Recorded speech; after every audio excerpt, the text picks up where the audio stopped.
sounds from the rhythm underground. Welcome to the We Love Guitar Nerds podcast, your place for all things guitar. We have your interviews, we have your lessons, your boomer discussions, and your verbal rabble-rousings. So please hit subscribe, share, and like to join our constantly growing musical community.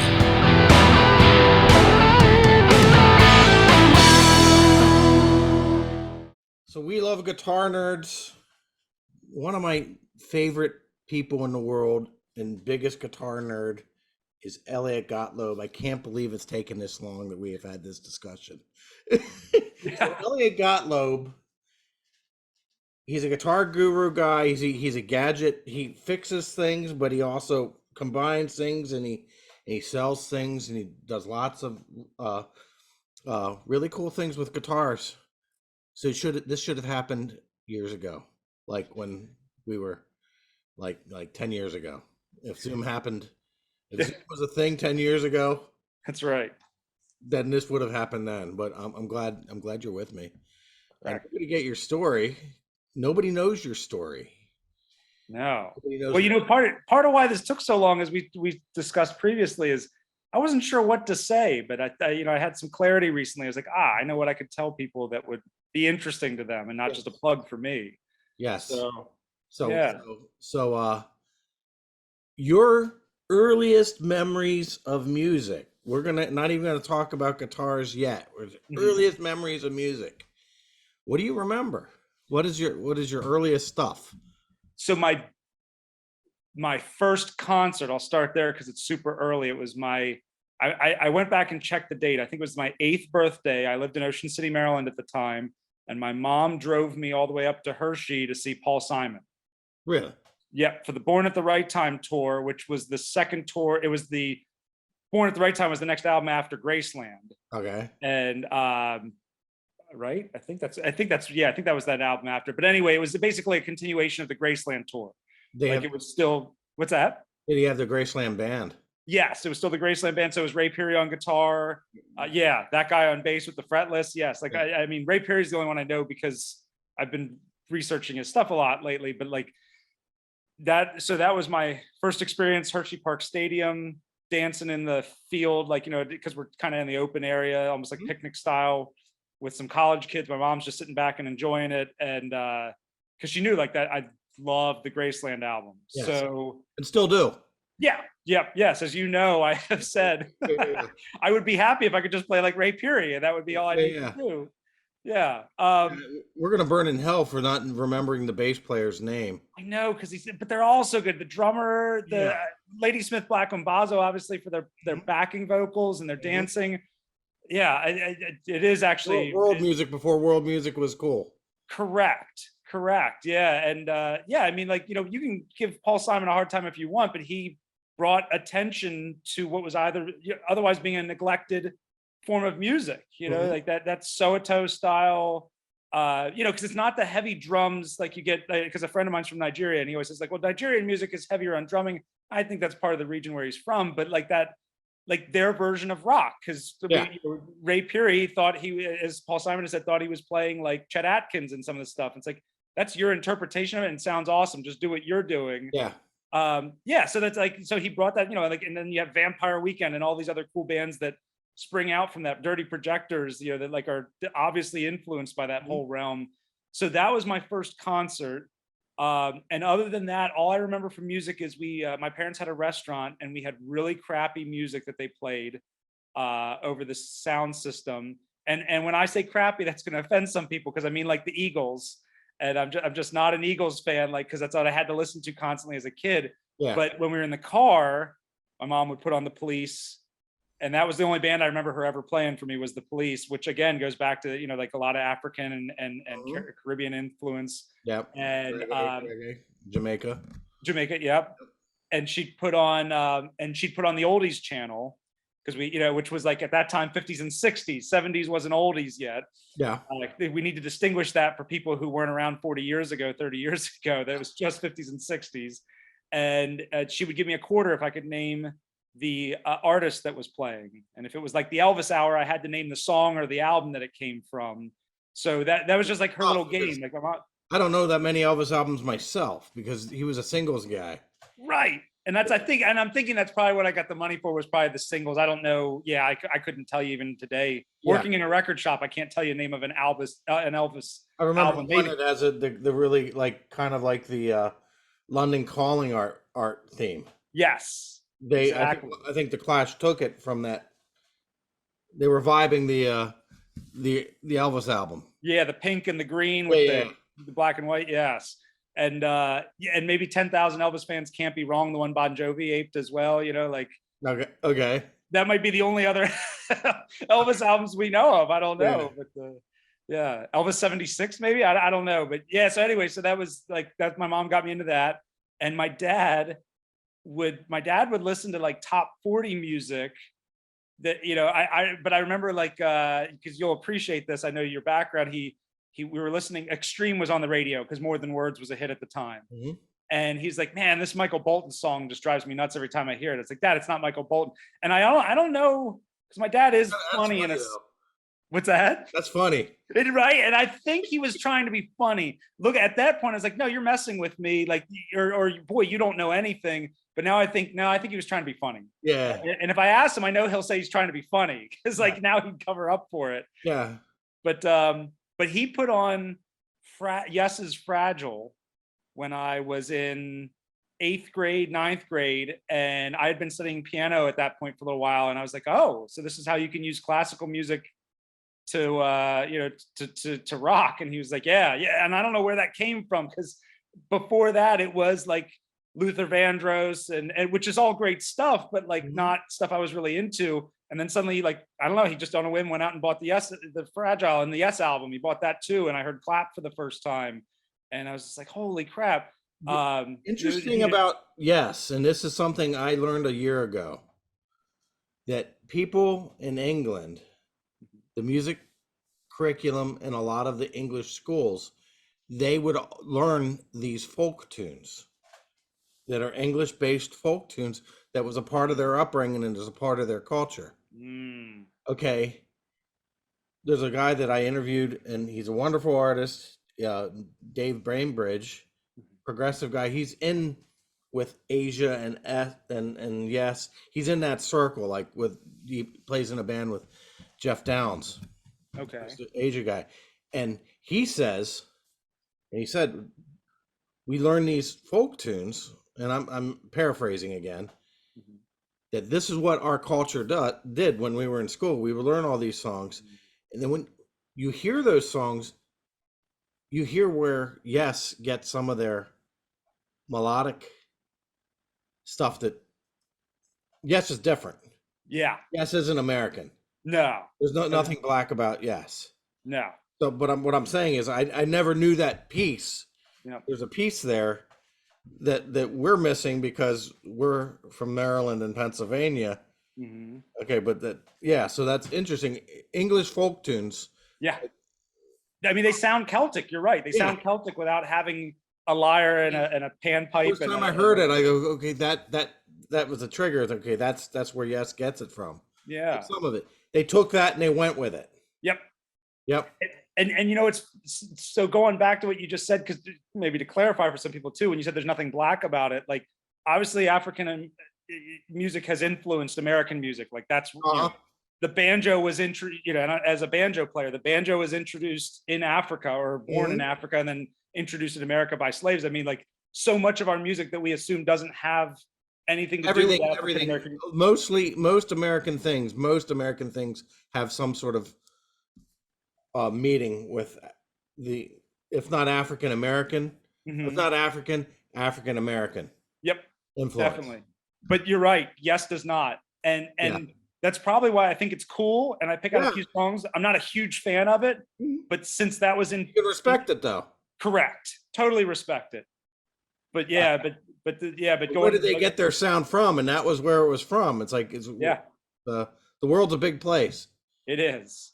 Yeah, we take that for granted. It's like all this, what is it, like the Mongolian folk metal. Yeah. Oh, I love that. Yeah.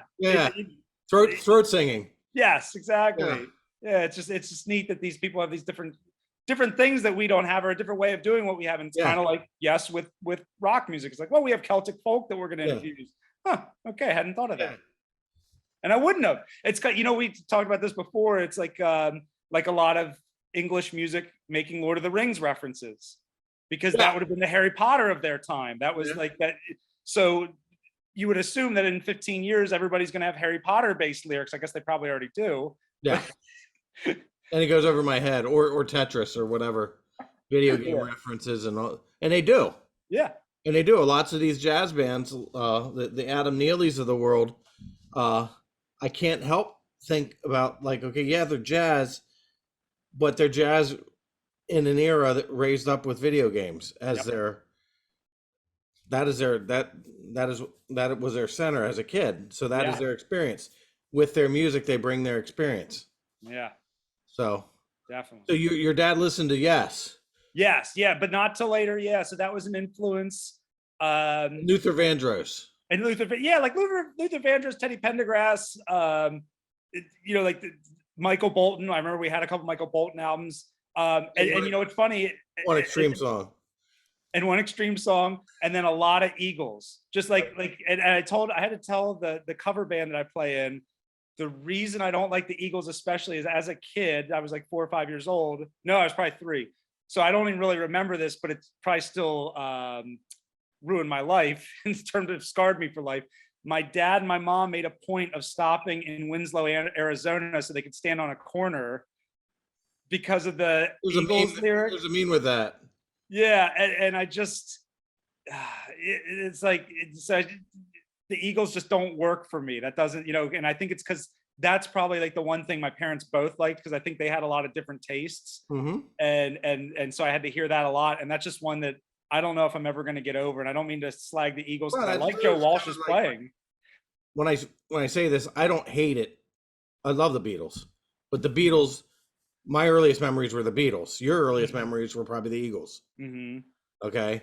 Yeah. So it was probably a power thing. You couldn't get away from the Eagles. That's a good way of putting it. There's some sort of Freudian thing going on, but it's no modus of control or locus of control. I understand that totally. Yeah, that's a good point. There's many music I can listen to if I can listen to it on my own terms, but usually can't, so it doesn't matter to me. So I just don't like listening to it. That's a great way to describe it. Anyway, when did you start? Tell me your guitar story. You started playing guitar for what reason? How did that happen? So my band director, or at that time, just general music appreciation teacher at my elementary school, Rick Chapman, who I think was into cooler music than, and I say cooler, like compared to like whatever. Cooler than the Eagles. Yeah, cooler than the Eagles. Yes, we'll use that as our gauge. That's our metric.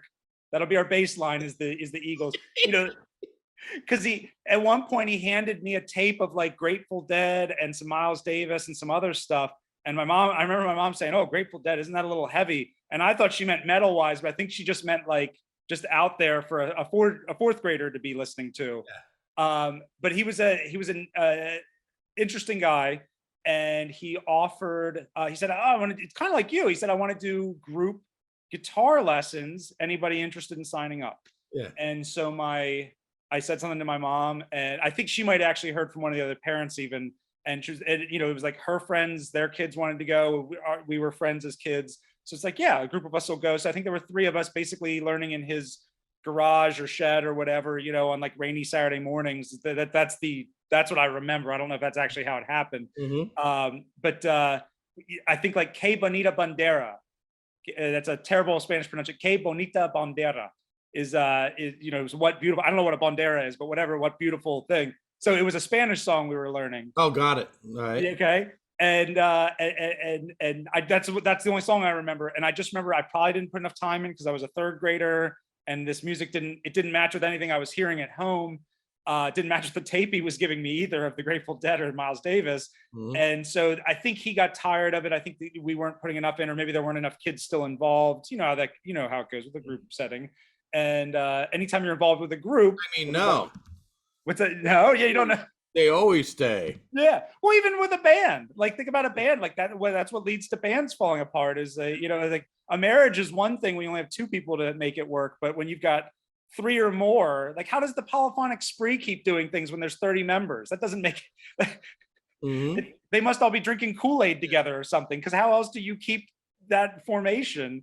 So anyway, that guitar just sat in the corner and gathered dust. And by the way, just because this will link up to later, my mom, so we didn't have any guitar stores where I'm from. In Ocean City, Maryland, there was one for a little bit when I was in high school. I know now I think there's like one or two in the area, but when I was in elementary and middle school, there was nothing. You had to go to Salisbury, which is about 40 minutes away, about 30 miles, or maybe up to Delaware.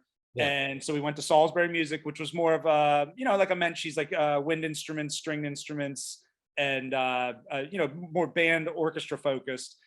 And they had a Dixon DC-10 classical guitar. Okay. I remember it because I just always, that kind of stuff interests me. Like, what model is this? What, whatever. And it was a Dixon DC-10 classical. It was $149.99. And my mom took the money from my savings account, and then she made me do odd jobs around the house and put in time in her coffee shop as a third grader, like, cleaning, wiping up beans, whatever, to pay back the account. She's like, I want you to understand that this is worth something. It's not just something you got. And I think that was a really good lesson, especially because later when I sold that Dixon to a friend of mine, how much do you want? $150, because that's what I paid for this. And in my head at that time, it didn't have a depreciated value. Yeah. This is a $150 classical. You're giving me $150. But I also gave him some guitar lessons on it too. So he at least got, my friend Dom got something out of it. It wasn't like I just shrewdly sold it to him for what I paid for it. Fine. Yeah, right. Yeah. But so anyway, so that went to the side. Fifth grade comes along and Mr. Chapman makes an announcement about, or fourth grade, I guess, end of fourth grade, going into fifth grade. He announces that there's a concert band, because that's, fifth grade's usually when that starts, fourth or fifth grade. And he announces, whatever instrument you like to play. And I'm looking at the instruments, and I could just, because we didn't have a lot of money, I could see my mom cringing, because my dad traveled for work, so he wasn't there. And I could see my mom cringing at like the $600 saxophone, or which at the time was a lot. Now it's a bargain. Rental fees, whatever. So snare drum, $130. That's what you get. And I remember Mr. Chapman pulling me aside, and he said, "You're not doing this because I had a friend, Tony, and he's like, you're not doing this because Tony signed up for percussion, are you?" I was like, I didn't understand the question, and I still don't. I mean, I kind of do, but I was like, no, I just want to play drums. Really, it was because I couldn't afford any other instrument. So my mom bought me this. It was a blue Maxwin by Pearl snare kit. So I remember those things. I probably couldn't tell you guitars I owned last week, but I can tell you about those two things. Yeah. And my Cortez Les Paul custom copy. Right, exactly, same thing. Yeah, because you looked at it so much and you didn't have 12 other distractions at the time. Yeah. So I did that, and ironically enough, Tony quit like the next year or year and a half in. Like he didn't want to. So this kid that my band director was worried that I was playing because he was playing, that kid didn't stick with it. I'm still drumming today, and I'm turning 40 next week. So yeah, are you still in touch with your high school band director? Well, so that was my elementary school director. That was Rick Chapman. I haven't spoken to him, and I do want to drop him a line. Middle school was Mrs. Fagan's, and I mentioned in the little questionnaire you sent me that like Mr. Chapman and Mrs. Fagan's weren't mentors. Just because as a teacher, as a high school teacher, I'll tell you, like and you know this from working with little kids, you can't focus one-on-one with little kids or give them that like FaceTime that'll allow you to be a mentor to them. You're just more of a guide for the whole cat wrangling group, as it were. So they weren't mentors, but they at least, they didn't dissuade me from doing it. So so I guess in that respect, they got me going. But you mentioned high school, and my high school band director, JD Foal, who's still the band director at Stephen Decatur High School in Ocean City. That guy changed my life. Okay. Hands down. That's wonderful. Yeah, he's one of them. He was probably one of the first people. I would say that actually my piano teacher, I started piano in 6th grade, Mr. Smack, Everett Smack. He was a Peabody trained classical guy, but if you wanted to learn classical, he'd branch out and do it. He'd do whatever, but he was really more composer school. Okay, so how much of that has influenced the way you think about music? Your piano lessons? That's a really good question. He got me thinking about structure.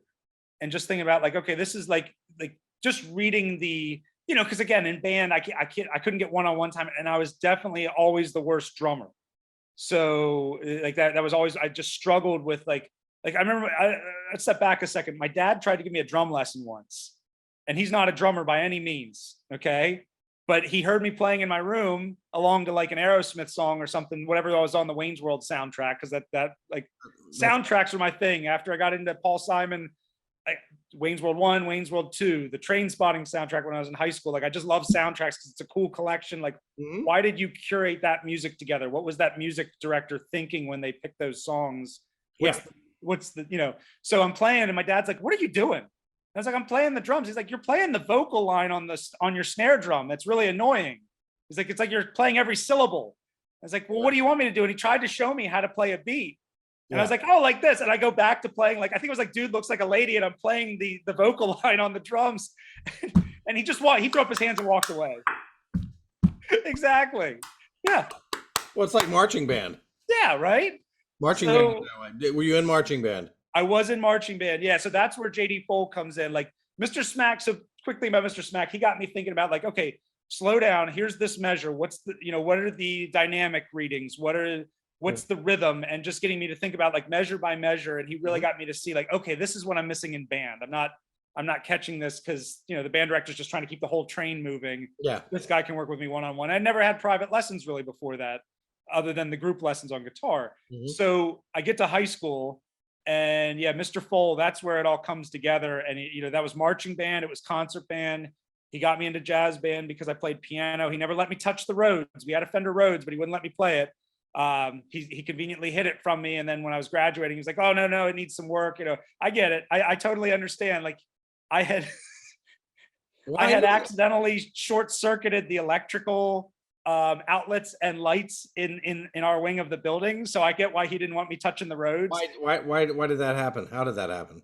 Because I also liked comedy a lot, and I was trying to be funny near an open socket, and I had something metal in my hands, and luckily that metal thing was insulated where I was holding it, because otherwise I wouldn't be here doing this interview. Yeah, okay. So and he knew it was me. He knew. So when the Rhodes came along, and he knew I liked to tinker, so there was no way he was letting me near that Rhodes, which is ironic because I'm a Rhodes repairman now. Yeah. So yeah. But yeah, Mr. Foal, I couldn't. What's that? Change your life. Changed my life. I couldn't march and play at the same time. I don't have a natural rhythm. Like I still to this day, I tap out the vocal line or the melody line. I don't tap a beat. Yeah. And that's just, I don't know why, but that's how my brain works. And so,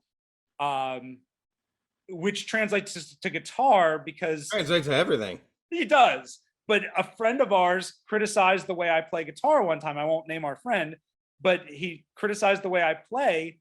And I realized today, this was 20 years ago, he criticized me, and I realized today, I was like, I play the guitar like I'm playing the drum set. Like this is the bass line, this is the bass drum, this is the snare drum to me. Like this is how I'm articulating a drum beat with the way I'm strumming, which.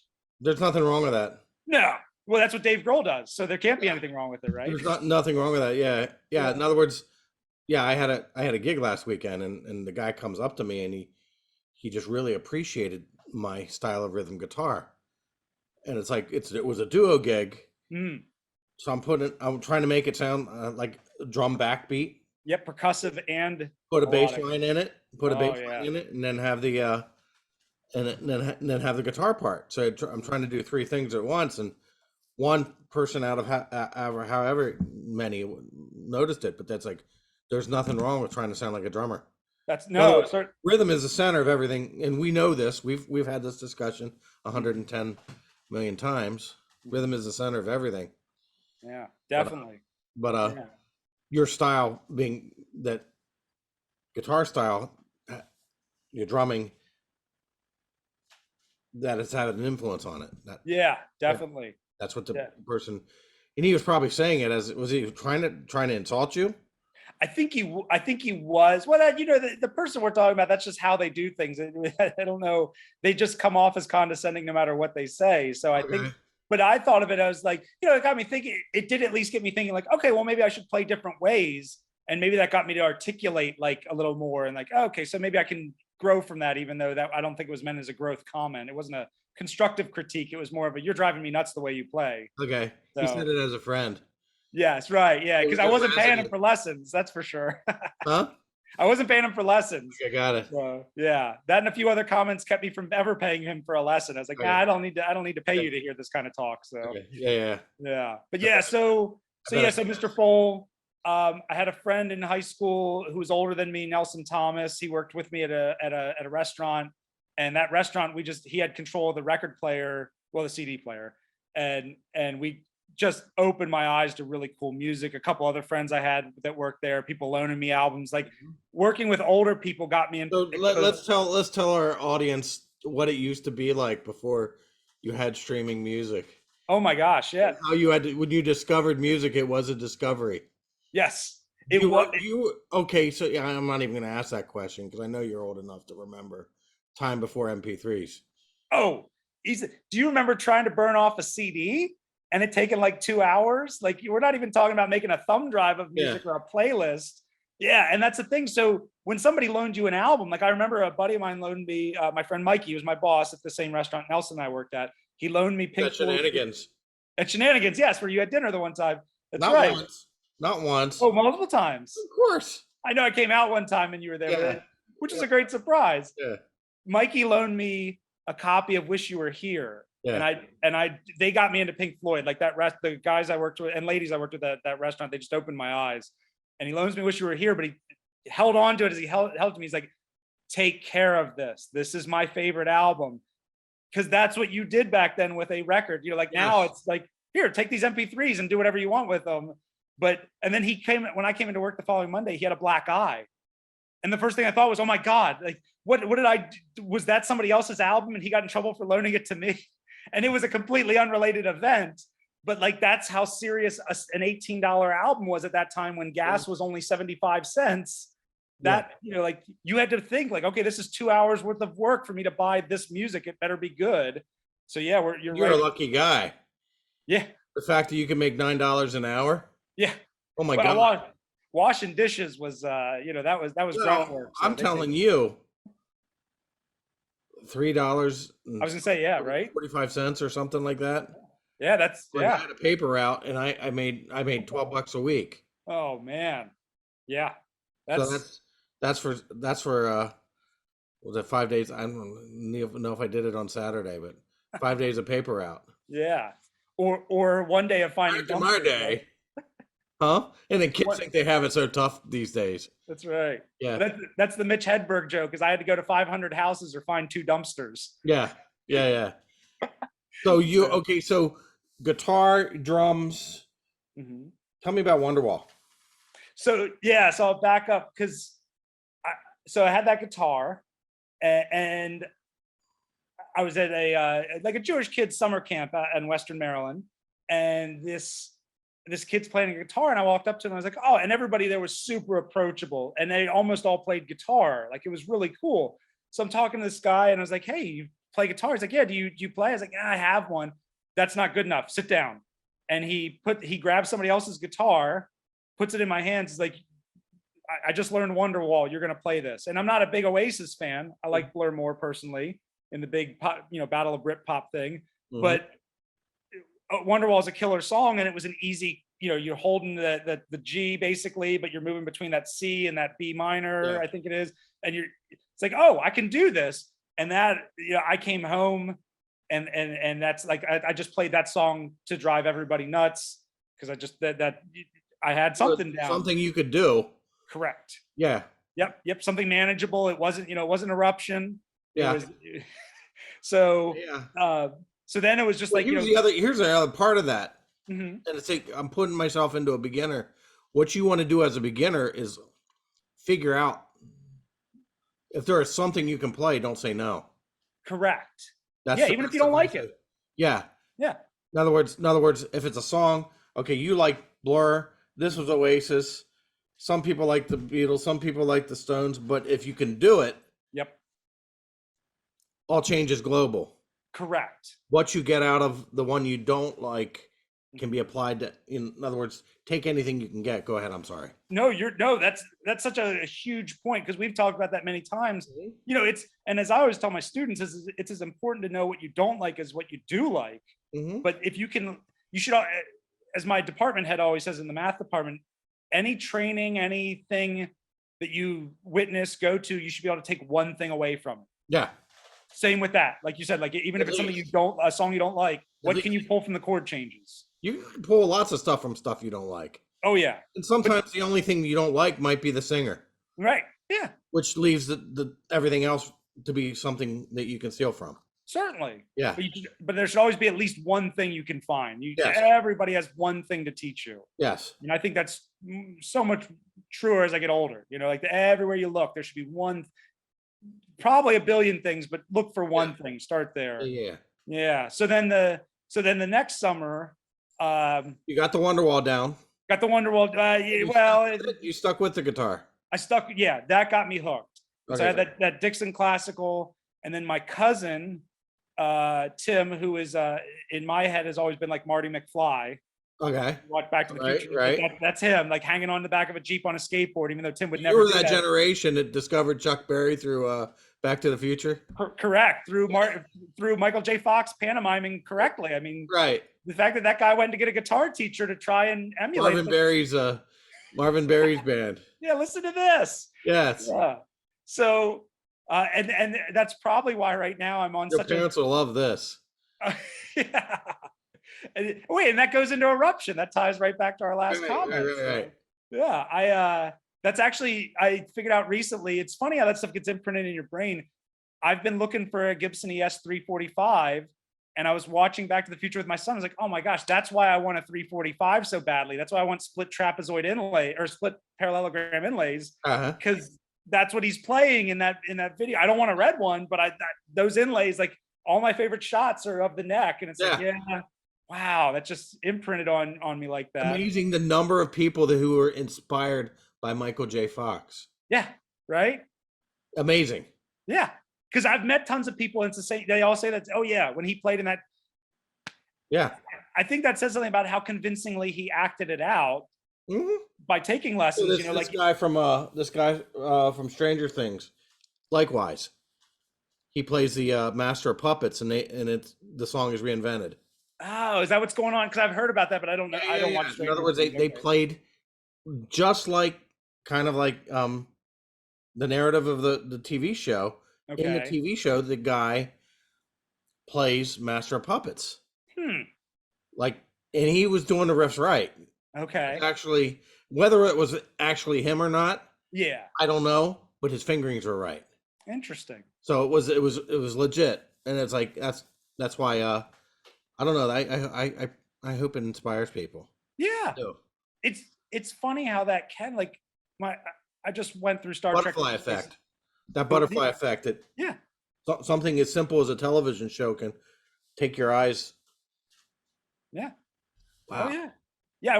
I went through Star Trek Deep Space Nine recently, and I realized, because this will tie back to the guitar stuff, watching Colm Meaney's character, Chief O'Brien, he's a tinkerer. He's always fixing things. And I would be sitting in my room messing with my guitars, watching that show. And that's what like you said earlier, like that's what I like to do. I like to rebuild effects pedals, build effects pedals, mod effects pedals, mod guitars. And as silly as it sounds, he was one of my favorite characters, and watching, somebody tinker with stuff does impact you then to say, well, I should tinker with stuff, Yes. Yeah. Like your friend you had as a kid, you were talking about your neighbor that gave you like the little vice. That you have, like it's just funny, like how that just Mr. Drews, yeah. What was his name? Mr. Drews. Mr. Drews, yeah. He taught me how to tie my shoes. He was my best. He was one of my besties. Like, he was like 78 years old, and is Mr. Drews home? And awesome. He had all these woodworking stuff. Yeah. Yeah. But he showed me how to putt a golf ball, and he showed me how to tie my shoes, and he had a piano at his house. And interesting. Yeah. And you're still tying your shoes to this day. So I was a weirdo. I liked him as much as I liked any of them. Who could blame you? I would go up to a store, and Mrs. Drews would make me a peanut butter and jelly, and awesome. So anyway, well, that's like Mr. Yeah. Foal for me. Like, I'd rather talk to Mr. Foal about music Yeah. than any of my classmates, because he did, like, my classmates didn't understand what I was listening to. Mr. Foal was listening to Tangerine Dream. Yeah. Like talking about, like, I mean, the posters in his classroom, he had Kraftwerk posters. Mhm. And we didn't always agree on stuff. Like, he saw Radiohead on the Benz tour opening for Alanis Morissette, and I said, "Oh, what'd you think of Radiohead?" Because I was big into OK Computer. It's like, yeah, I was there to see Alanis. I wasn't there to see some band from England. I was like, oh. And I knew that was a joke because he loved English music, Yeah. but he didn't like Radiohead at the time. I did. I have, and you asked if I stayed in contact with him. I sent him emails. I think he gets a lot of that, like, fan mail, like, "Oh, you changed my life," whatever. So we've corresponded a little bit, but not as much as I'd like to. Yeah. And probably I need to make the effort to just go down and see him and talk to him in person. You can show him this. You can show him your interview. That's what I thought. I thought I might send him this. Yeah. So Speaking of which, be proud of your work, teachers. Yeah. Be proud of your work. You don't know what you're going to do with, how Correct. people are going to take what you offer them. Mine, and I don't know. Yeah, I've told you about Scott Anderson. Yep. You remind me of Scott Anderson. You do. Interesting. The two of you, like, sense of humor wise as well. Ah, It would okay. be like the three of us should be in a room. Next time Scott comes to York. Yeah.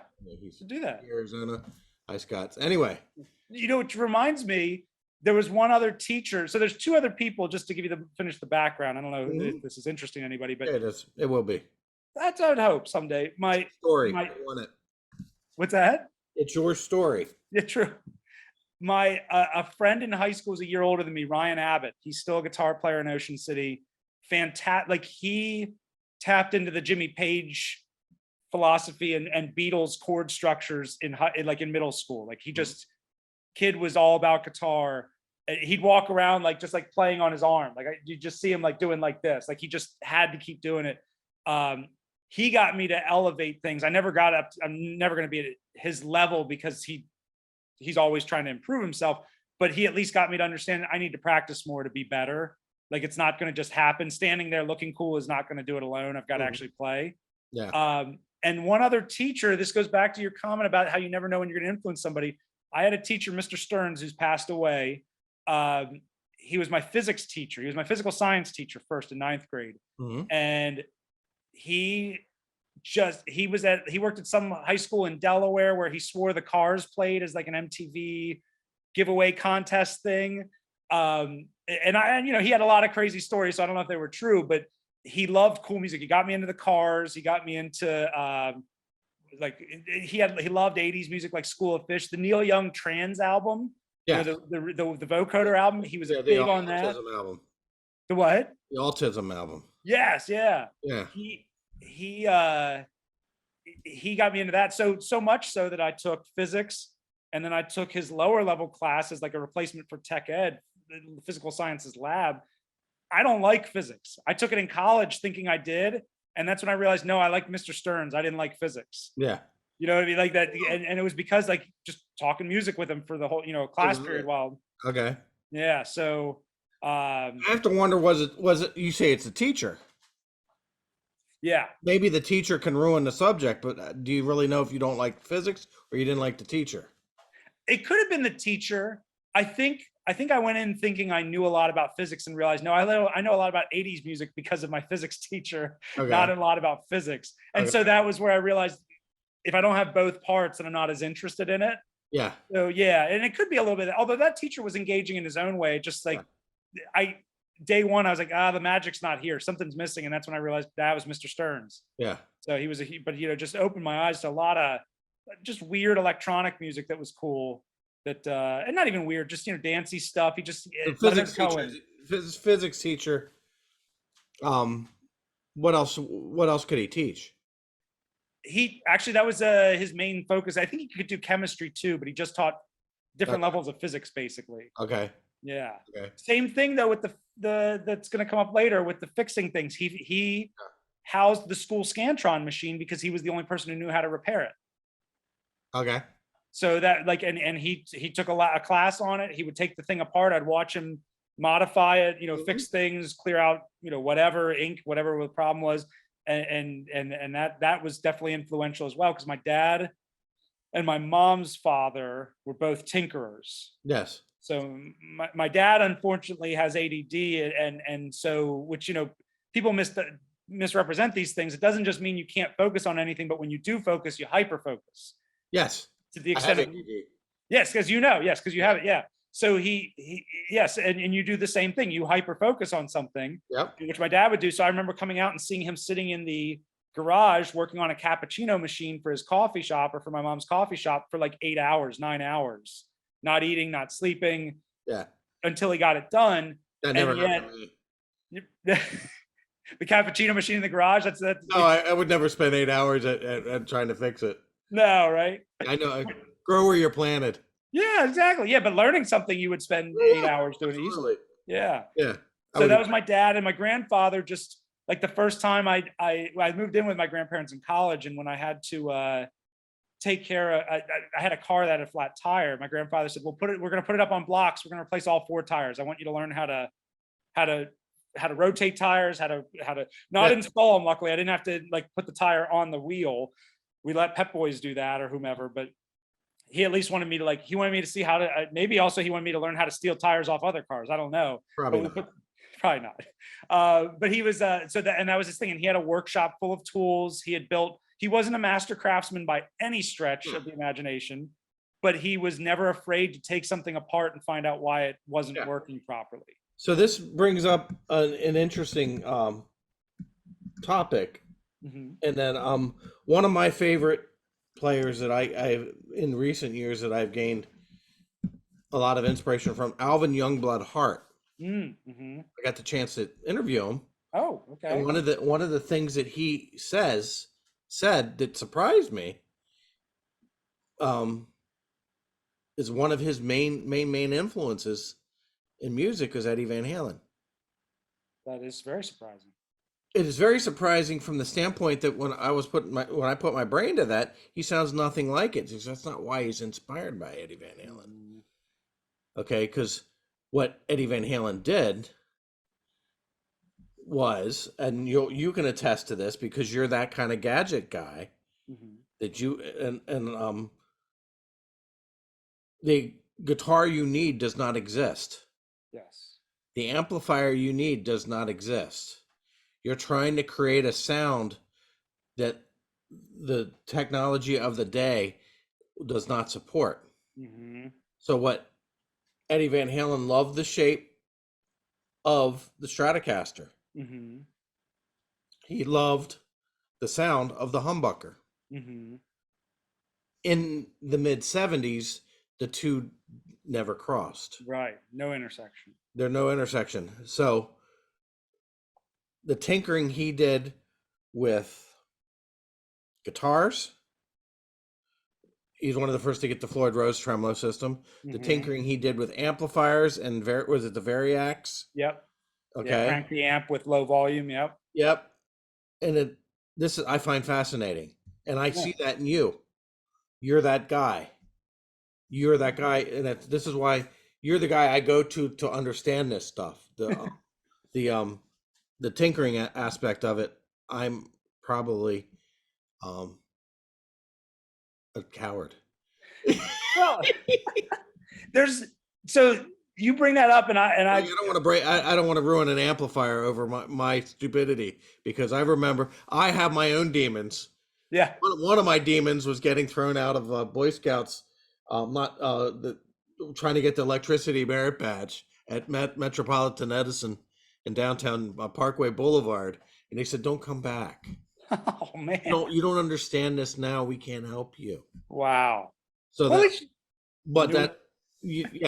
probably has something to do with my sluggish.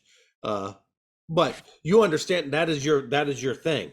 Yeah, and so 2 things I want to say with that. One, you have to be careful with it. See, the cool thing is you get to focus on music because you're not as worried about the gear. Yeah. I've had a lot of friends, and I know I'm included in this, who get so stuck on the gear, you never get around to actually learning any songs. Yeah. So I've had to force myself now, is when I'm working on a guitar or, testing it out before I get ready to sell it, trying to make new chord shapes, trying to think about different voicings. just for 30 seconds. So at least like I practiced for a little bit. I didn't just focus on the sales of guitars or the repair of guitars.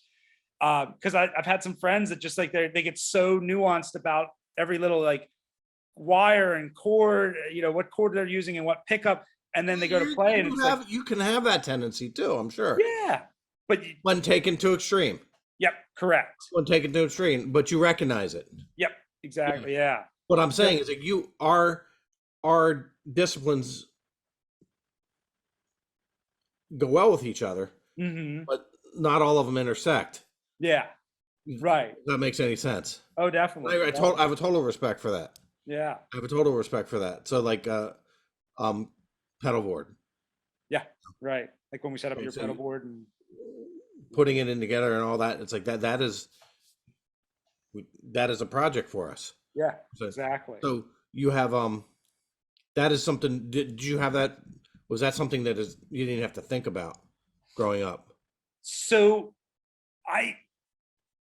as I mentioned earlier, not having a ton of money, and having that Dixon DC-10, my desire to get guitars, I got start with my first electric guitar, because this is where it puts me on this different path from just playing. The summer after I learned Wonderwall, my cousin was it was actually the spring of that year, but I worked all summer to pay it off. My cousin called my mom and said, hey, we just got married, we're having a kid, I want to get rid of my Gibson Les Paul, which was a 1973 Gibson Les Paul Deluxe, and this is 1996, so they're not very valuable at that point. This is for the vintage guitar nerds now, this part of the story. Okay. And so it was a $500 guitar at that time. That's bizarre. What's that? That's bizarre. It is bizarre. Yeah. I never remember in your guitar playing lifetime, I never remember Les Pauls being that cheap. No. Right. And yet he did you a favor. Yeah, he did. He did.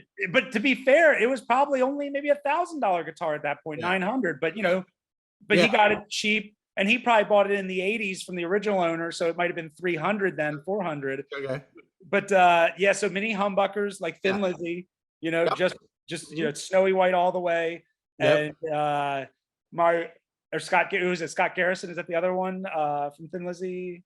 Yeah, Scott Gorham, that's it. Yes. Yeah, I know he used them a lot as well. But anyway, Jonathan Merkel was a student of mine. Okay. Well. Gotcha. That was his first guitar. Oh, no kidding. Yeah. I mean, again, that was a guitar that, people kind of gave me crap. Oh, they're not full-size humbuckers. Hey man, they're cool pickups. They do cool things. It's just different. And now nobody even blinks twice. Nobody cares, because I'm around. Yeah, exactly. Or as our friend Bobby Campbell would say, when the cream rises, so does the crap. So like it just depends on how you look at it. But it is a cool guitar. And so I got that for my cousin. And I remember I went to Disney World that summer, and I came back, and the day I got back, I heard a band playing in my neighborhood, and it was my neighbor Frankie Moran, whose son is a killer harmonica player. His son is blind and actually has a couple. I think he has. I can't remember what his health disabilities are, but this boy, who's probably 13 or 14, as a 5-year-old, played harmonica like a blues legend. Just insane. And so his dad just kind of backs him up. But Frankie was a teenager, a little older than me. Or actually, I guess he's probably 20 at this point. He was in a band called Local Produce, which every town has at least 5 local produces. And I came over and I was listening, and he was like, "Oh, what's going on?" I was like, "Not much. Can I join your band?" And he said, No, you can't," because he was blunt with me. But he said, "But you should start your own." I was like, "Oh, that's a great idea." So I called some friends who are into music. One who just wanted to hang out, and I was like, "Let's play." So the next day, I think it was either that day or the next day, we're in my backyard playing for 3 hours, just goofing around. Very Alice Cooper-y, Frank Zappa in terms of like comedy, wow music, type thing. There was no real musicianship. It was not the Frank Zappa level of music, but we were having fun with it. We were enjoying it. And that got me going in the band. I ended up, this was my friend Sam Card, my friend Josh Martin. We stuck with it. Our friend Kristen, she came over and like sang with us. She wasn't really into it, but she had fun. But Sam and Josh and I started a band with another guy. I think we were called Vent. I think maybe was what our name was. VENT. Yeah, VENT. I think that I couldn't think of it yesterday, but I think that was the name of the band. I know the initial band I think was called like the Mad Cream Cheese Experience or something ridiculous. Yeah, yeah, yeah. We're just having fun with it. Not to be confused with the string cheese incident. Correct. Yes. Although Different we might band. have beat them by a little bit. And not to be confused by the spaghetti incident either. Yeah. So, Yeah. yeah. So anyway, so we got into that, and I was kicked out of the band because I didn't, I wasn't committed or whatever. I had a girlfriend at the time, so obviously that was divvying up my time. But I also worked a lot too.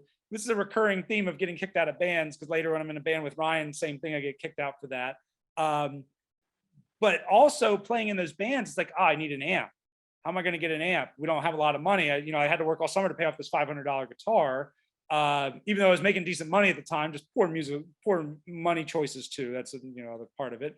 So anyway, so I started repairing things, like, because I found like, okay, I can't get an amp for $100 or $150, but a buddy of mine has a broken amp for $50, and I was willing to take a shot on that to try and fix it. So I went out and bought a soldering gun, fixed the amp, and now I've got a bass amp. Now I've got a guitar amp. Yeah. The soldering iron I paid for in one fell swoop. A buddy of mine, a bass player, Jason Wainwright, his dad was in like I think like Jaw Works or something like that, like a Jamaican reggae band. Yeah. And their power amp was Maryland based. Yes. Yeah. I think that was the band. I could be wrong, but I think his dad was in that band, or a band that opened for them. Maybe that's the connection in my head. But they had a power amp that they knew there was a bad solder joint, but they couldn't get to it. So the dad told me, he's like, here, you take this apart. This is before YouTube, so there's no tutorial on this. Yeah. Find this solder joint, you'll see it's loose, and then you just need to resolder it. And I did it in like, an hour. Call them back. They gave me enough money to cover the soldering iron. It's like, oh, this is lucrative. Like, I could fix stuff to have better gear for myself. Yeah. And I could flip it. So I bought a DoD grunge pedal that the LED didn't work. Take it apart, put a new LED in it, because Radio Shack was still around at the time, so parts were prevalent. And then the next day, literally the next day, a buddy calls me and says, hey, do you have any DoD grunges? Because like, I'm looking for one. I was like, yeah, I do actually. Right? I just got one. He's like, I thought I heard you bought a broken one. Well, how much? And I flipped it to him for twice what I paid for it.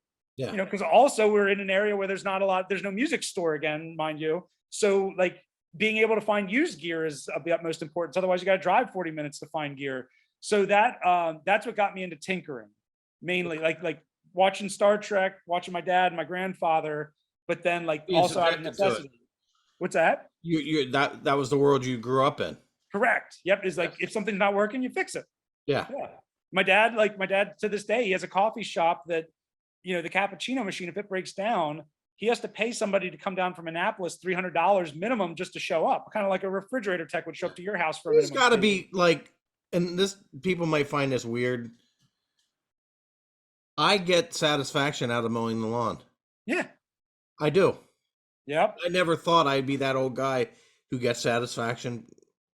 I don't think anyone would think you would be that guy, but you do. Yeah, but the reason it is because it is a short-term goal that I can do pretty quickly, and there's satisfaction to making something right.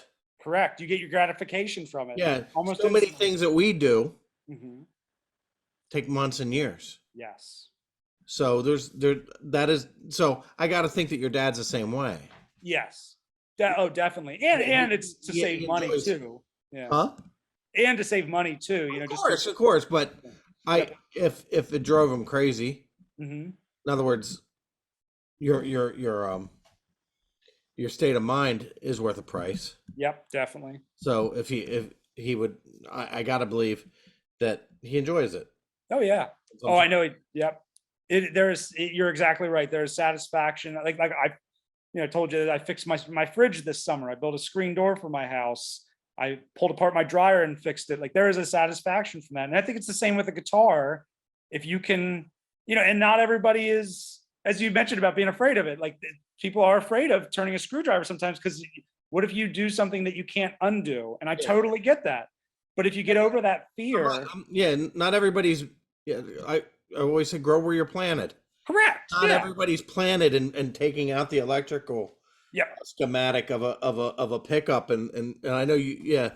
Yeah. what is completely natural to you, Hmm. not everyone's, or me, Hmm. not everyone has grown that, they're built of that. Correct. Yeah.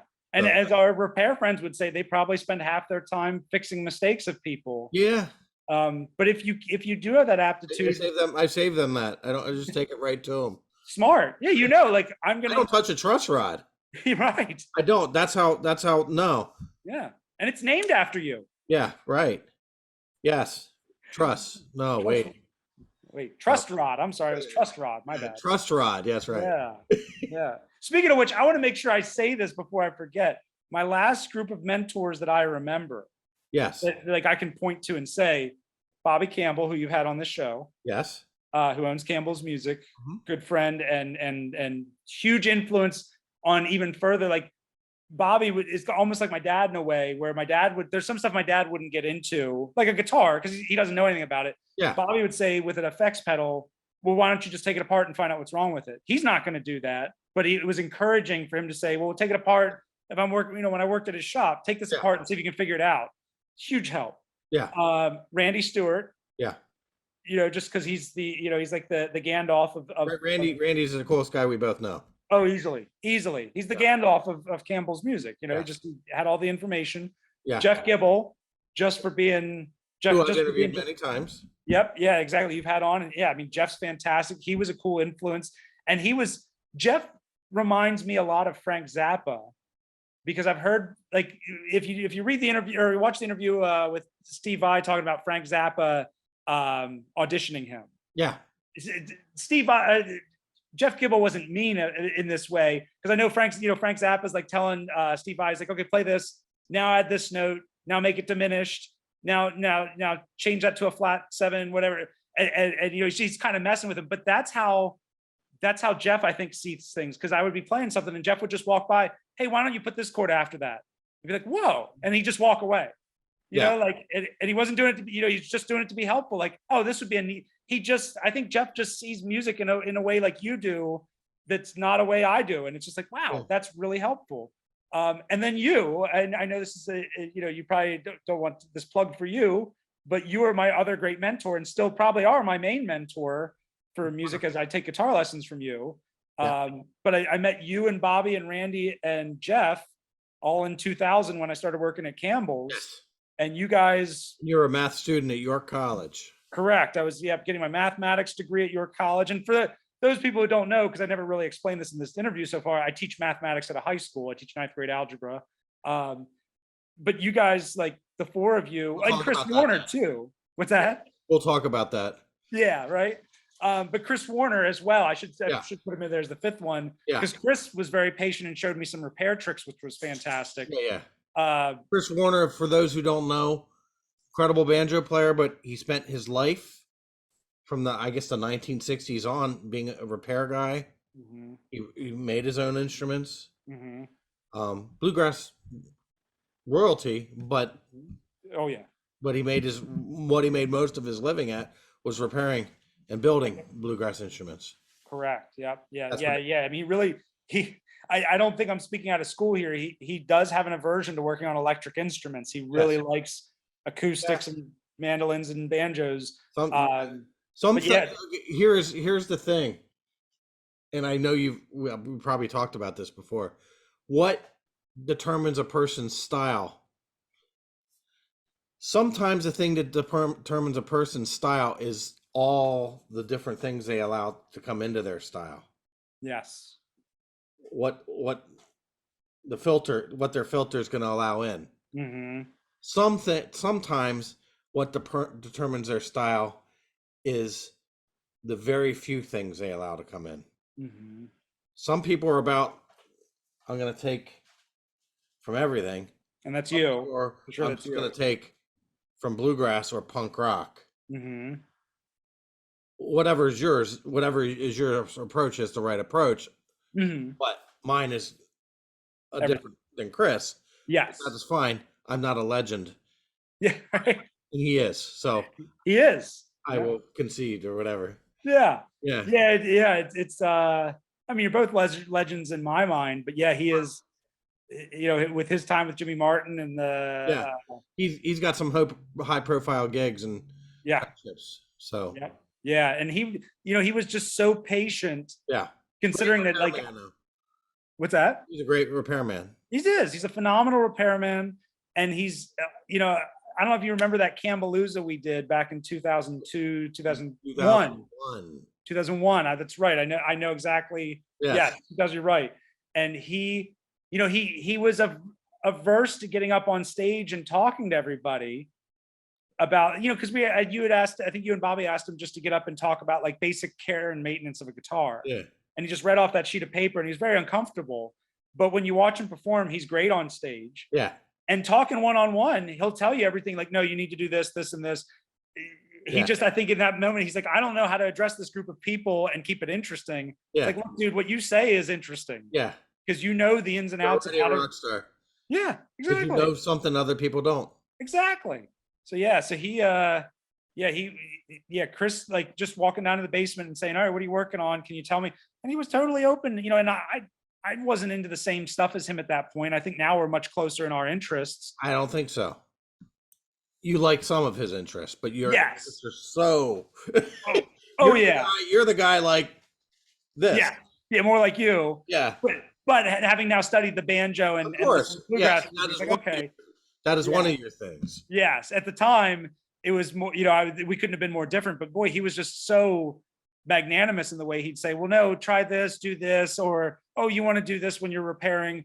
It was all helpful. And I'm not, like, it's the same with music. I'm not the best at it, but I try to be utilitarian enough, like playing drums, guitar, banjo. Yeah. If somebody needs me to sit in, I can try and help out. Yeah. If you need me to repair something for you, I can try and help out. You're better than that. You're selling yourself short. Yeah, it's better to sell short than. Well, that's all right, but it's not accurate. In other words, you're better than that. Yeah.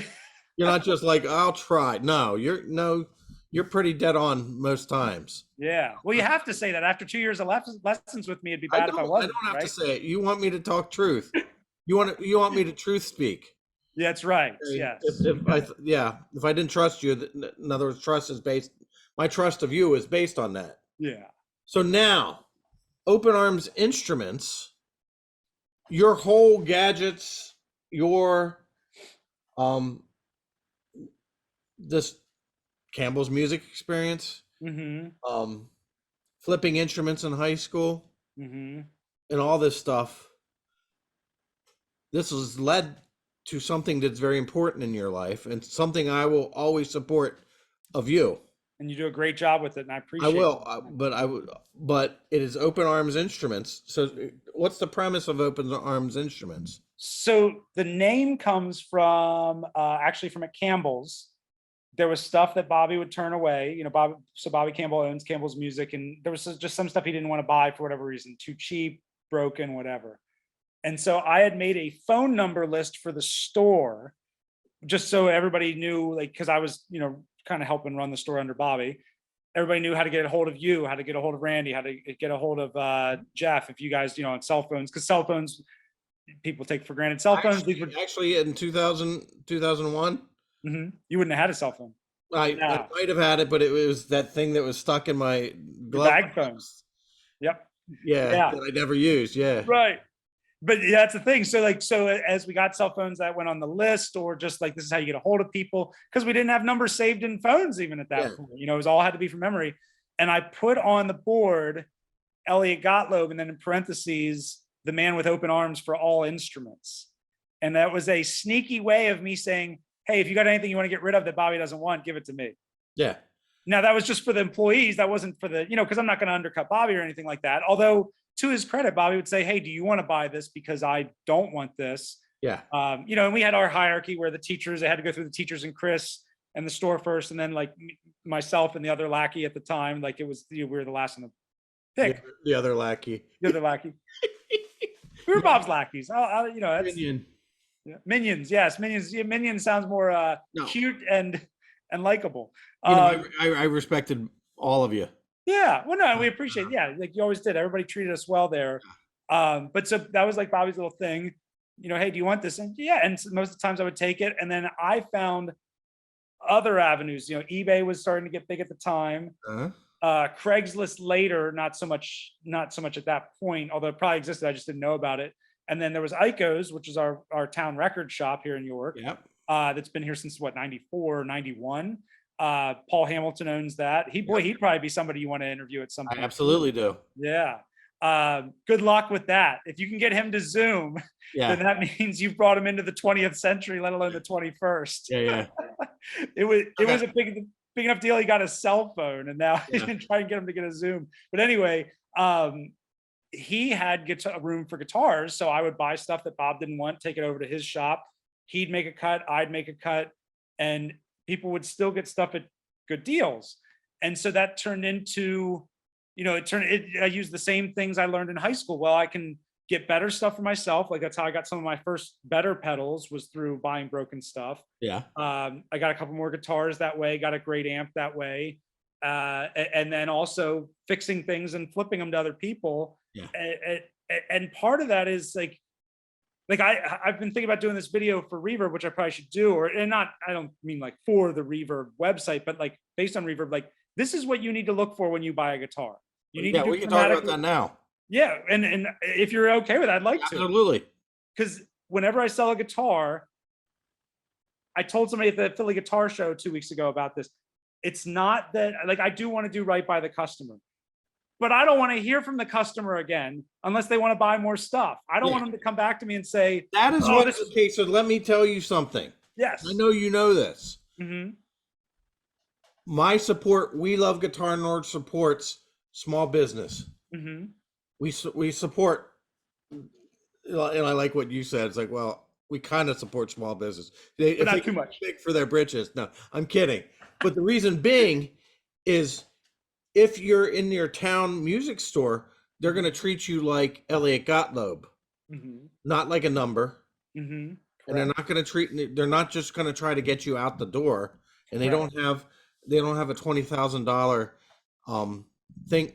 monthly minimum to hit. Minimum that they have to.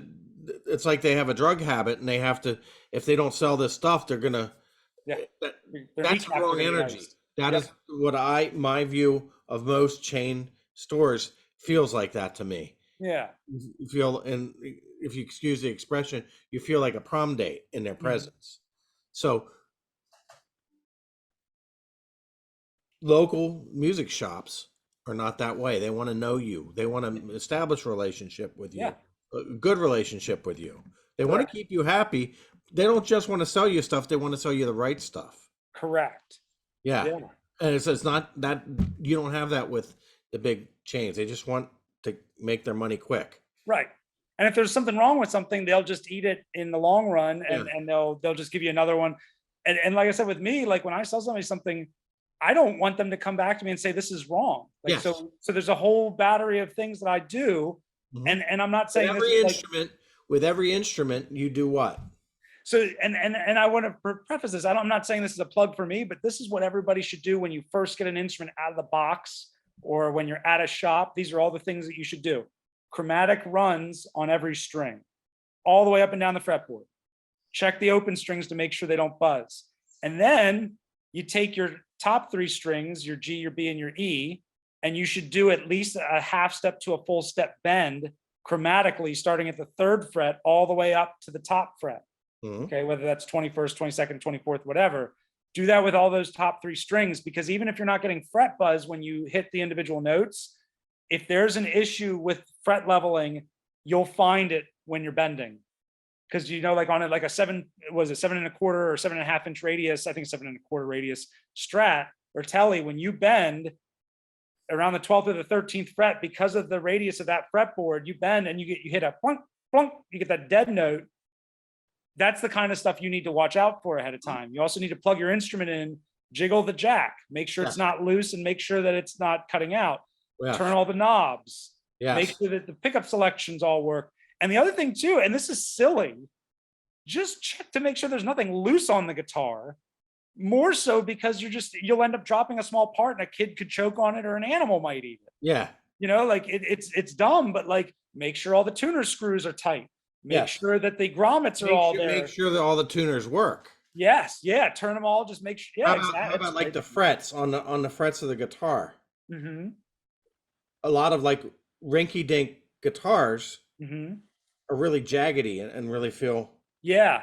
And even some nice ones too. Yeah. Yeah, when you get those fret edges, what they I think they call it fret sprout is what they call that. Yeah, and that's and the thing people need to know too is that's fixable, Yeah. but you need to point that stuff out before you take that instrument home, unless that's part of the deal. Like if they've advertised, hey, that Strat is $500 because of the fret sprout. Hmm. Okay. If that's $200 off, it's only a $50 job or a $100 job, so not a big deal. But yeah, checking to make sure that the fret edges aren't going to cut your hands apart. Yeah. That's certainly a key. And then just looking for cracks and breaks. But the big thing like the silly thing is just looking to make sure all the parts are there, and that you're not being sold something that's missing. And this is nothing against any dealer or person selling. No. Sometimes people don't know; they don't even pay attention. Yeah, yeah. I have an old a whole video on what the things to look for when you're buying your first guitar. Oh, Yeah, nice. Good. and all of this stuff is kind of, but that is yes. So the electronics especially. Yeah. The all Especially- yeah. So what do you do during the day? So you're our listeners. You're a mathematician. Mhm. You are a mathematician. I don't know if you see yourself as that. Well, I'm published, so technically I am a mathematician. Yeah, yeah. I'm okay with that description. Yeah. So does that go into your music world? That's a good question. So I'll tell you where I cringe, because I just read something I read an article yesterday. I sent you that Dave Grohl article. Mm-hmm. And one of the things he was talking about, he wasn't saying it in the same way other people say it, but like people used to talk about Dillinger Escape Plan, which is a band I really enjoy. And that, like the drummer studies calculus books and stuff. That's some kind of metaphor for something else. Like Math rock. yeah, math rock doesn't really, I guess counting to 7 versus counting to 4, I guess that's kind of mathy, but I don't know if it's that mathy. And Dave Grohl made a comment about like using a calculator. That's the white man's burden. Yes, right. Yes. Like the white musician has to make things more complicated and difficult. Right. Because they don't know what else to do. I'm being half funny. Yeah. But it's like yeah. So I normally gravitate what things that feel good. And I love odd time signatures. Yeah. But I love odd time signatures when they don't sound odd. Yes. Yeah. Not to be jarring for the point of being jarring. Yeah. Yeah. But the math, like Berklee College of Music started out from a guy who's Joseph Schillinger, who was a mathematician, yes, and a composer, and he brought both worlds together. Yeah. He was at Gershwin's. He was a tutor for Gershwin. A lot of people. He opened up the Schillinger House. So the link between mathematics and music, it is a rabbit hole worth checking out. So it is. So it's I will yeah, and I've asked you about things about that. So what is it? How do we, in our musical choices, how can we, not necessarily to make things more complex, like I know you like Dillinger Escape Plan and all that weirdo stuff, but how can we use how can mathematics be used in ways that are not, like we talk about keys, we talk about amount of dissonance versus consonance. Yes. And everything that you learn in, I guess, number ratios of stuff, and even I've asked this question online before. What has algebra done for you? Okay, and people asked me and told me really intelligent things. I didn't get it when I was in high school. Yeah. Okay, so I was not like your physics teacher in college or high school for what I didn't learn what I was supposed to learn. Right. Yeah. Yeah. But it is something. So it is a rabbit hole that I think that you're young. I'm going to throw that out into the universe. Yeah. Question for you. Yeah, certainly. Tell the world about this instrument. I will. Can I say one thing about the algebra real quick? Yes.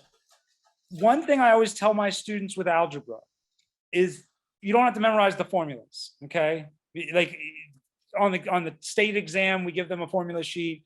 I just don't think that's important. Same thing as like you've told me, like, okay, you don't have to memorize the modes. Yeah. Just know how to jump into each mode based off the parent key. Yeah. And I think there's That's a lot of that. that's one approach. Yeah. And it's, Yeah. it's not that the other ones are wrong. It's just, hey, this is a way to try it. But you And- don't, yeah. There's lots of things that I was taught that, yeah, in an ideal world, Berkeley would tell you to learn 12 different fingerings of the major scale. Yes. Really? Yeah. Do you need to? Yeah. It's like that, Yep. to be able to play every jazz standard in every key. Really? Really? Yeah. Well, if you're Pat Metheny, yes. The answer is Yes. yes. But the rest of us aren't Pat Metheny. Correct. So it's like, Same thing with like my kids. They see on the formula sheet, hey, we do slope intercept form, what's standard form? Don't worry about it. You don't need to know, like you can go from slope intercept form, which is your y equals mx plus b. You can go to ax plus by equals c. I'll show you how to do that, which is a lot like what you've taught me with modes. yeah. Like we will learn how to work into these. You don't need to memorize all that. Just know how to move between them. And I think, again, there's different ways of learning, but I think that's a really important thing that you can take away from math and that's my approach to math. Yes. That's not the common, Well, no, I because you're kind of you will see the connection is what I'm saying. Where others, correct. That's more important than just knowing every variant of the thing. Yes. Yes. I think, and I think, and you and I have similar philosophies in these two disciplines. Also in percussion. Yeah. Oh, mathematics and percussion. Oh yeah. Yeah. Yes. And you know what's funny? And I think this goes back to my drumming. I can't count while I'm playing. I think I told you that last time we had a drum lesson. I can't either. Yeah, can't you? Okay. No. Wow. No, I don't. And I tell my students not to count. Yeah. Like if we're in a jazz band, I can count. Yeah. I can. Yeah, you can count the measures. But what I'm saying, even that I screw up. Gotcha. In other words, you got to go beyond that. Yeah. And so many things in our music that I'm not going to count 37 measures of rest. What I will do is I will listen to the parts that cue us into the next part. Correct. Okay. Yeah, get the feel. Okay. And that's my approach. That's not everybody's approach, because I know, like our friend Jeff Gibble tells his students to count everything. Yes. And and that's his approach. Exactly. I have respect for him. So yeah. But my personal thing is like 99. I play with lots and lots and lots of people, and 99% of the time, when you're playing rhythmically, you 3, 4, 5. That's thinking mathematically. So when I'm grooving, I'm not thinking mathematically. It's a different thing. It's a body intelligence. Yes. Versus a mathematic intelligence. Maybe math helps out a lot in the practice room too. Correct. Before you even get to the stage. Yes. All right, this guitar. So the Orvals. So this looks like a Gibson. What am I doing here? There you go. Now you got it. Yep. Yeah. This looks like a Gibson, like identical clone to a Gibson less. It is identical clone. It's heavy as all. Yeah, I think that's one's like 9.4 pounds, 9.8 maybe. Yeah. Yeah. And there's a reason they are identical is so for those of you who don't know, the Orville, Gibson had a line of Epiphones. If you're familiar with Epiphone being Gibson's lower line, they had Epiphones made in China, Korea, and then they had Japanese Epiphones that were only for the Japanese market to fill in that gap between the price point of an American Gibson in the 90s and a Korean or Chinese Epiphone of the 90s to fit in the middle. And also due to Japanese pride, there had to be a Japanese made instrument. So Japanese Epiphones, if you ever see an Epiphone with a Gibson headstock, not the Epiphone headstock, but an Epiphone on an open book, as they call that headstock that you have there on your Orville. Yes. That Epiphone was only made for the Japanese market and was exported to America or some other country after it was sold there. Gibson at some point decides, and this I believe is from what I've read is like 87, 88, they decide we want to condense all the Epiphone stuff. The Epiphone stuff should just be going everywhere in the world. They should all have Epiphone headstocks, the elongated headstock like the 60s Epiphones. So we're gonna just put those all together. And the Japanese dealers come to Gibson and they're like, that's great, but what are you going to sell us that's made in Japan? Obviously, made in America is fantastic, but we need something made in Japan to fill that price point. And so Gibson saw that Fender was doing really well with the Fender made in Japan stuff, which I believe was made by the Terada factory in Japan. Okay. And there's a couple different Japanese factories like Matsumoto and Terada. There's these different Japanese plants that people hold in different value, like, or esteem, like kind of like an Epiphone has the Peerless plant in Korea. What did the Ibanez do? Which was that? And Ibanez. Oh, I can't remember. Hoshino, yes. Hoshino is the distributor for Ibanez. Okay. Yeah, and that's its own interesting thing that, you know, Ibanez doesn't make all of its own guitars. Somebody else does sometimes. Like nobody makes all their own guitars. No, exactly. PRS doesn't make all their overseas guitars. Well, you know, they say they have a factory, but so, you know, but I've never been there, so I can't say for sure. Don't come after me, Paul. I'm just saying. Yeah. But yeah, so yeah, you got Samick, Court making other people's guitars. Yeah. And so and I'll put Paul Reed Smith's name on it, or what? We don't know. You and I guess don't know about Paul Reed Smith. Exactly. It is overseas though. Yeah, it is. Yeah. The ones that say World Industries on the back of PRSSEs, yeah, they're made by somebody. I doubt Paul Reed Smith, which has their factory in Maryland on, you know, Kent Island or wherever they are, or Gibson Island, I think maybe. Anyway, they I doubt they have another factory that they wholly own in Korea and Indonesia now to make this stuff. It's more likely somebody else is making this. This is how the world works. This is globalization.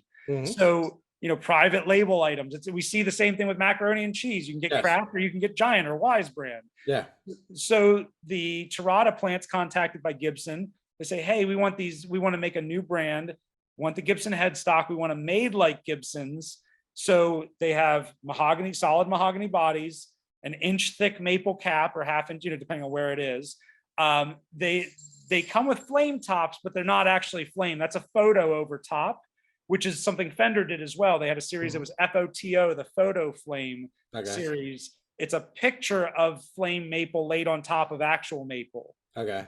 That's how Gibsons are. So that's something, because I run into this all the time. People, because I import a lot of these Orvals.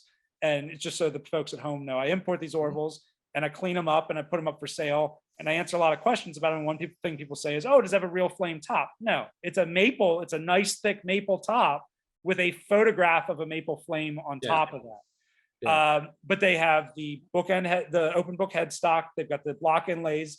Now the customs don't have ebony fretboards like the American customs. They're rosewood, but you're still getting a long neck tenon. When I get a hold of them, I put Grover tuners on them. I put all Switchcraft and CTS electronics in them. Yours, for instance, has American custom pickups.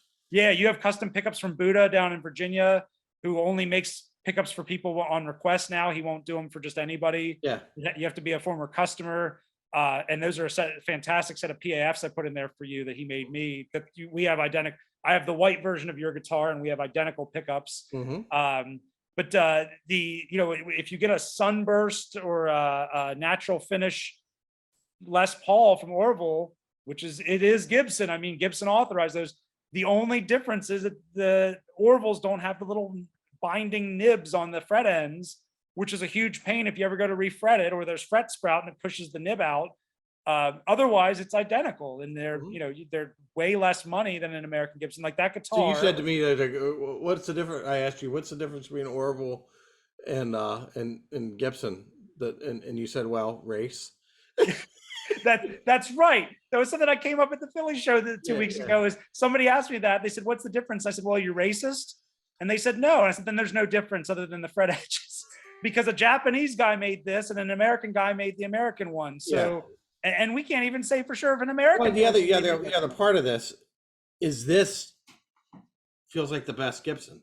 Yeah. Not all Gibsons even feel this good. Right. It feels like the best Gibson. Like, and a friend of mine is Greg Platzer. He's a Gibson Les Paul know-it-all. Yep. He can make a Gibson feel the way a Gibson's supposed to feel, but a lot of times Gibsons themselves, they need to be adjusted to feel a certain way. Correct. Okay, and it's like not all Gibsons are the same.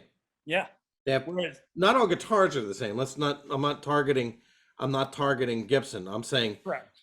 Just because something is on the headstock does not mean it's consistent. It's consistent. Correct. They have personalities. Every guitar has a personality.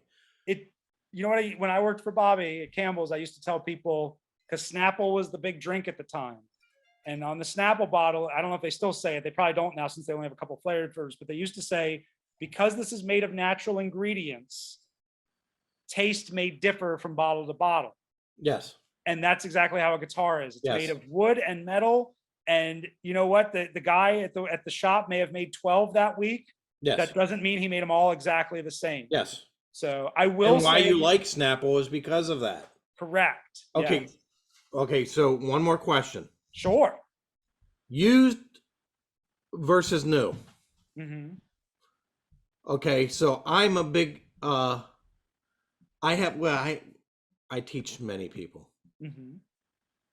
And a lot of them think that, a lot of people think that because you get new, it's somehow, or get used, somehow it's going to be inferior. Like a car depreciates as soon as you take it off the lot. And I think to some degree, so does a guitar. Mm-hmm. It does depreciate, Mm-hmm. but it doesn't get worse. Correct. Like when you drive a car, Mm-hmm. it's longer. In other words, the depreciation of a guitar isn't as steep as a car. Correct. As a car. So new versus used.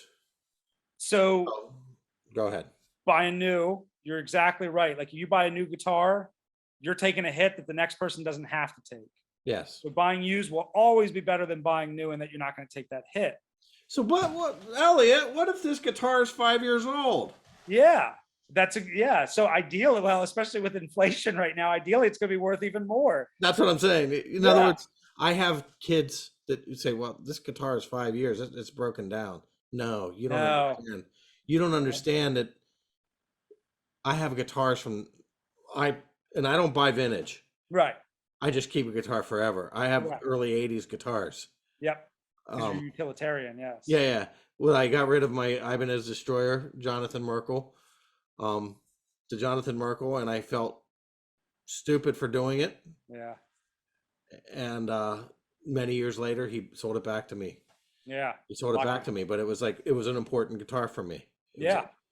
Like, that was a big one. But the point I'm trying to make is guitars don't break down in 5 years.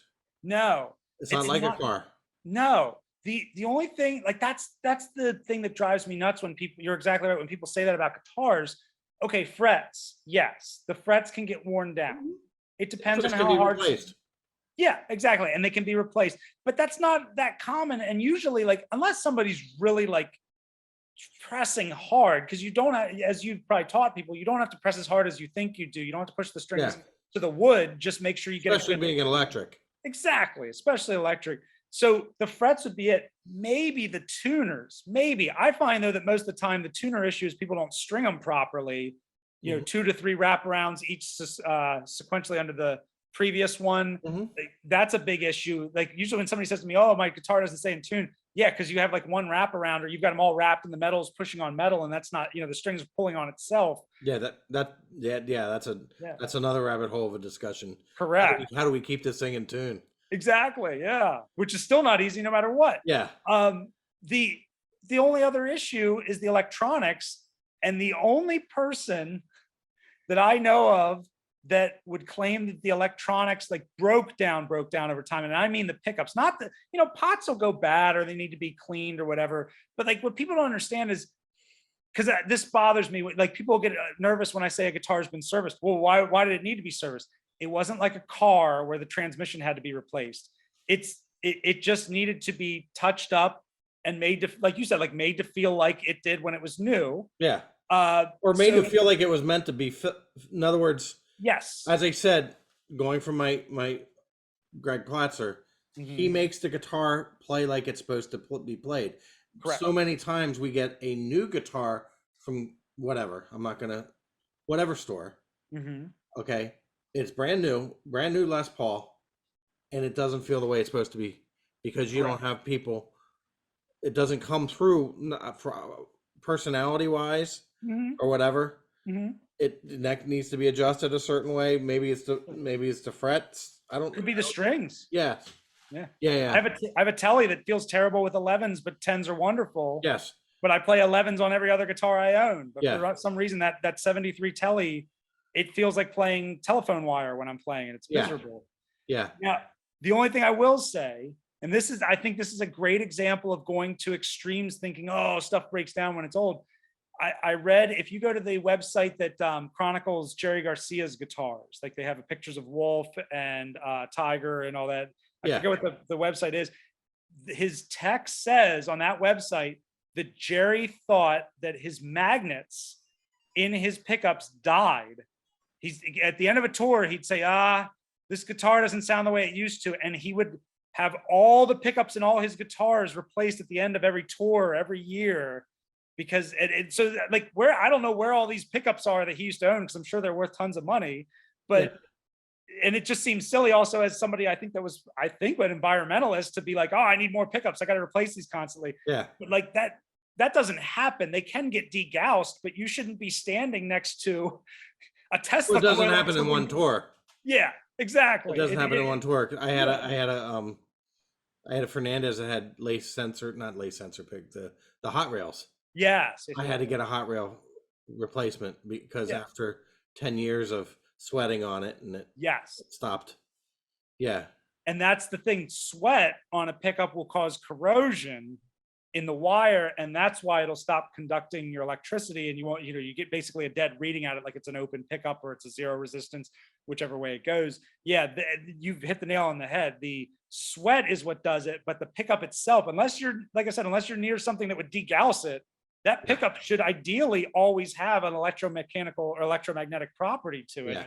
It doesn't. So yeah, when people are afraid of used stuff, like I have an aversion to new stuff. Yeah. I don't like. I bought one new guitar, and my cousin Tim that I talked about earlier, I made him take it because he had just had another child. So he had 2 little kids running around this house. I said, take this acoustic. Oh, my kids will beat it up. Perfect. Give it back to me in 6 months once it's got a couple, nicks and scratches, maybe some dings in it. Relic. Yes, I want it relicked. Yeah. I get why people do that. I don't get why people pay as much as they do for it. Yeah. But I get why you want something broken in. It's it's not like other things where like, yeah, you probably want a new car because you don't want somebody else to have smoked in it or whatever first. Yeah. But and we see the same thing at the record shop with records. People want used because this was a certain quality. The new ones, I don't know. Yeah. Or the new one, it's a different mastering or whatever. But I don't know. That's another rabbit hole. It's like certainly because there's no right answer. Well, yeah. Like people like record versus CD versus streaming. Yeah. And some people say they can hear, and sometimes you can hear the difference, and it is unless you like the quaint nature of the record scratch. Mm-hmm.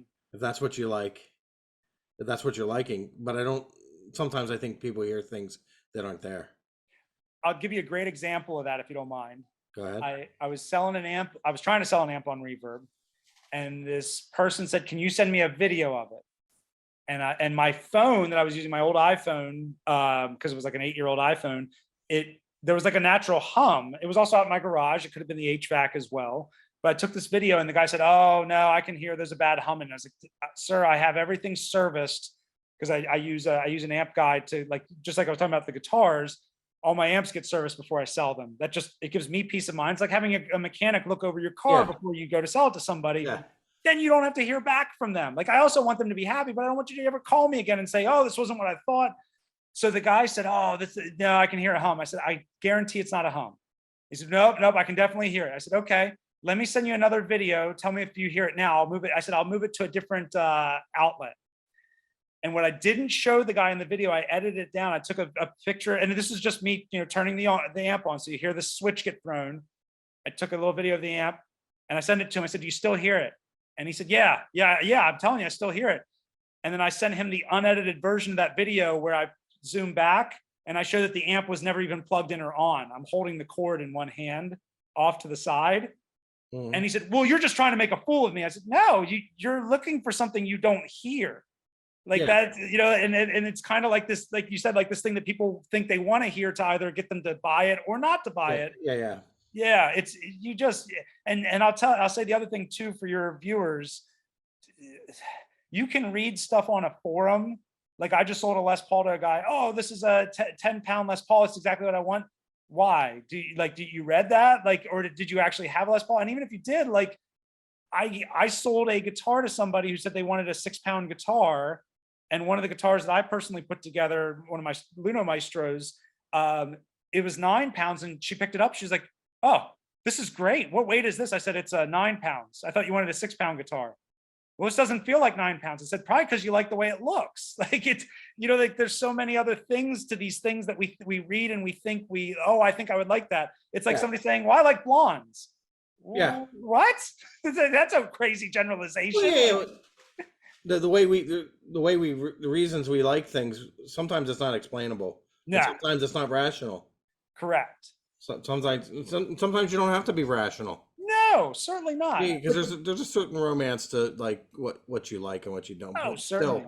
Still the So Elliott, we gotta wrap this up. I want to thank you. I want to thank you for all this, and we will do this again. Yeah, we will do this again. We will gear talk. We didn't talk about Placebo. we didn't. Yeah, let's talk real quick. I'm not gonna get Placebo. Farm is your guitar effects. That is the guitar effect branch of your open arms instruments. Yeah, so I don't know where I came up with that name, probably sitting at Campbell's one night, bored and just writing down different names for bands. And I thought, oh, Placebo Farm's a funny name. I'll just save that for whatever. Yeah. And so that's what I call my effects modding and building line, but I'm not really building anything yet. It's just kind of there.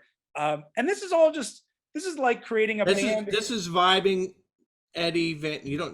Nobody ever told you this before, comparing you to Eddie Van Halen, but this is vibing. This is the Eddie Van Halen vibe. You know what I mean? It's like tinkering, coming up with a different mousetrap. Mm-hmm. Even to an extent, it's like Billy Corgan. He had the name for Smashing Pumpkins years before the band even formed. Mm-hmm. It's just like, it's a cool name. I'll hang on. It's you think like, well, if I was going to do this, what would I do? And so so I have this pedal. Like basically, I've and they're mods. There's only a couple mods I've come up with myself. Most of it I do things that other people do. So that's why I feel that Placebo Farm is a good name. Like if you look at any effects builders, Wampler, JHS, Keeley, they all started off modding. Yeah. And they all did the same mods. And eventually they realized, I don't want to mod anymore. I want to make my own stuff. That's like their college. That was their apprenticeship. Correct. Exactly. And so, that's a great way of putting it. That is their college. And so they move on. And so right now I'm doing the same thing. I don't know if I'm ever going to build. I mean, I've built kits, but I don't know if I'm ever going to come up with my own stuff. But I thought I want to put something like my mark on what I've done. And it's fun for my friends when they have your own guitars too. Yeah. We have the Borman 6, a division of Placebo Farm, a division of the Ramjack Corporation, which is all Kurt Vonnegut. Yeah, I was gonna say it's like Kurt Vonnegut. And Jailbird, I think it is the one with the book where everything's a division of, because it was in the 70s when these corporations were buying up companies that were buying companies. And so I have the guitars I make that are like a Starcaster neck on a Jazzmaster body with custom pickups and crazy pickguards. And I'll just say to the people watching this, like, I started doing that because I felt like, why not? I can do finished work and I can learn.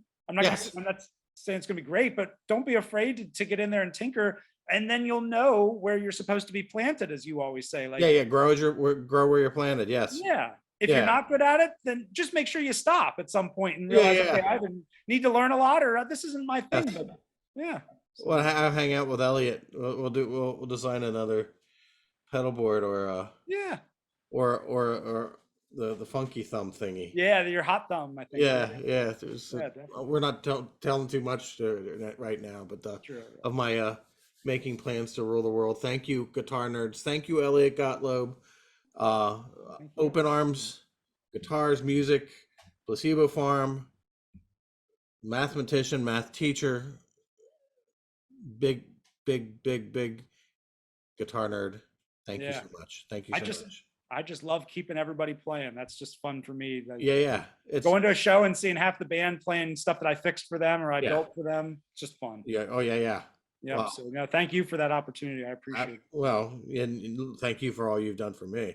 Yeah, And I'm glad he takes care of me, people. I try. He doesn't try, he does. That's true. I do. Trying is passive. Elliott kicks doing is ass. active. See y'all.